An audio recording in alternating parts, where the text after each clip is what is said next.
Hola, buenas, estamos en otro vídeo en el canal Azul de la Lectura. Esta vez vamos a hablar sobre el capítulo 2 de Mujeres, Raza y Clase y, bueno, un resumen como suelo hacer siempre. Y vamos a ello. Cuando se escriba la verdadera historia de la causa antiesclavista, las mujeres ocuparán un lugar central.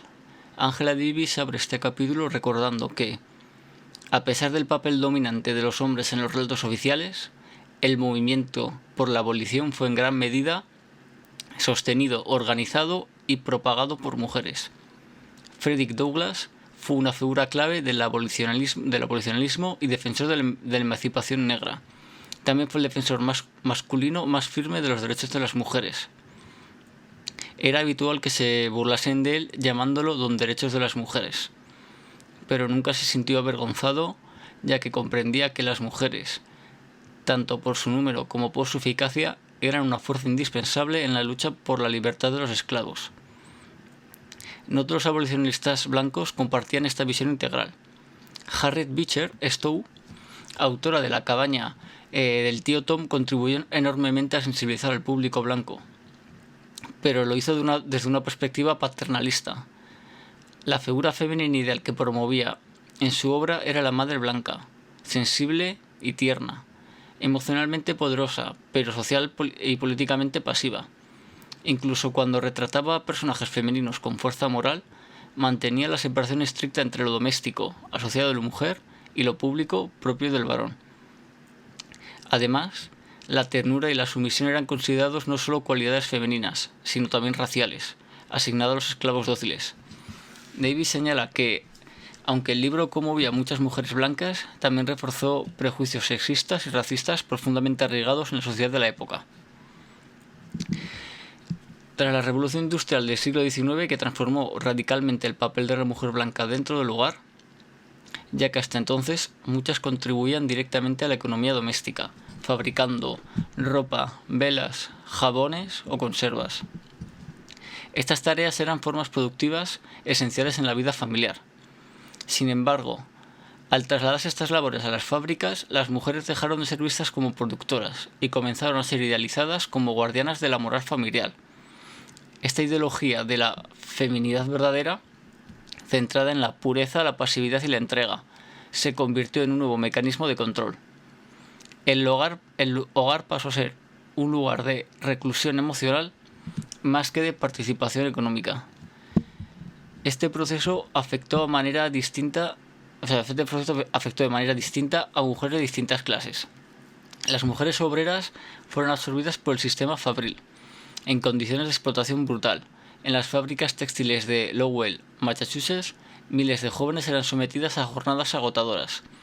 A comienzos de la década de 1830, muchas comenzaron a organizar huelgas, desarrollando una conciencia laboral que, aunque no se articulaba aún como feminista, cuestionaba la autoridad económica masculina. Por su parte, las mujeres blancas acomodadas experimentaban una pérdida de poder dentro del hogar, a medida que su papel económico era desplazado, pero también ganaban algo de tiempo libre, lo que les permitió empezar a interesarse por causas sociales. Fue en este contexto donde muchas empezaron a sentir que su situación tenía paralelismos con la de los esclavos. Algunas describían que el matrimonio como una forma de esclavitud, otras hablaban de ser una esclava del hogar. Aunque la comparación tenía límites evidentes, pues no experimentaban el mismo nivel de violencia, despojo o racismo, abrió una vía para cuestionar el patriarcado desde el marco conceptual del abolicionalismo. A través de cartas, panfletos, poesías y reuniones, muchas mujeres blancas comenzaron a articular un discurso protofeminista. Una frase que se volvió popular en los círculos obreros era: "No puedo ser una esclava, amo demasiado la libertad".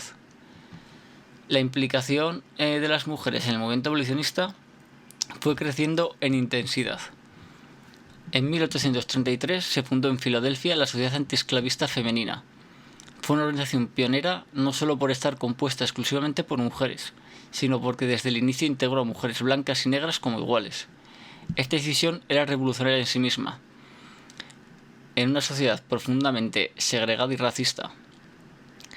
La organización se dedicaba a recoger firmas, organizar actos públicos, distribuir publicaciones, y presionar para que las mujeres tuvieran voz en las decisiones estratégicas del movimiento.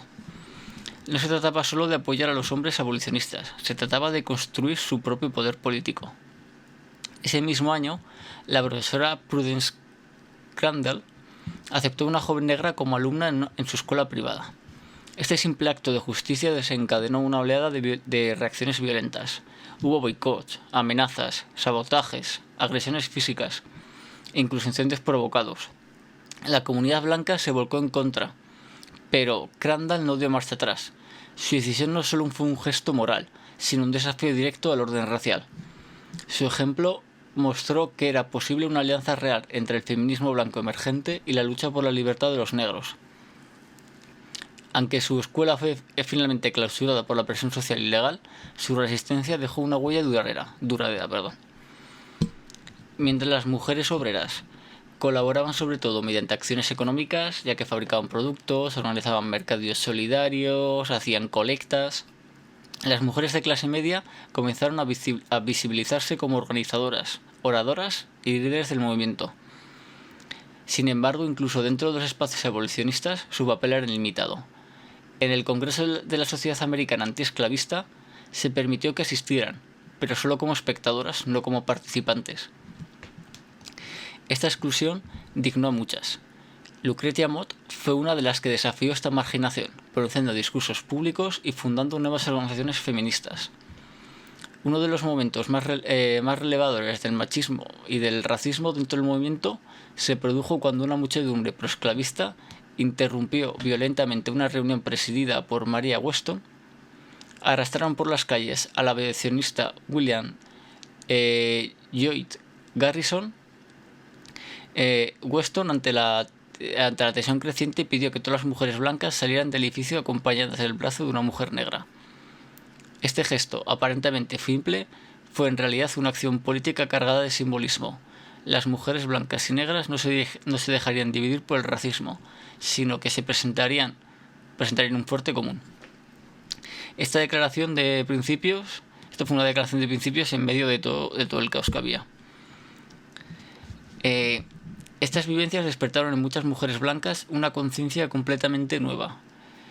Descubrieron que la sumisión que experimentaban en sus casas, en sus iglesias y en los movimientos políticos no era natural ni divina, era política, y por tanto podía ser desafiada. El movimiento abolicionista fue su primera escuela de militancia. Allí aprendieron a hablar en público, a escribir, a organizarse, a negociar e imaginar nuevas formas de sociedad. El feminismo, aunque todavía no se llamara así, comenzaba a brotar desde las entrañas del abolicionismo. En este contexto sobresalen las figuras de Sarah y Angelina Grimke, hijas de una familia esclavista del sur. Se rompieron con todo su entorno y se convirtieron en abolicionistas radicales. En 1836 comenzaron a dar conferencias públicas en Nueva Inglaterra, narrando con detalles las atrocidades de la esclavitud. Su sola presencia era un escándalo. Eran mujeres hablando de política en público frente a audiencias mixtas. Las críticas llovieron desde los púlpitos. Muchos clérigos las acusaron de pervertir el orden natural. Sarah respondió con una carta pública dirigida a un ministro del clero, en el que le afirmaba que Dios había creado a hombres y mujeres como seres moralmente responsables e iguales.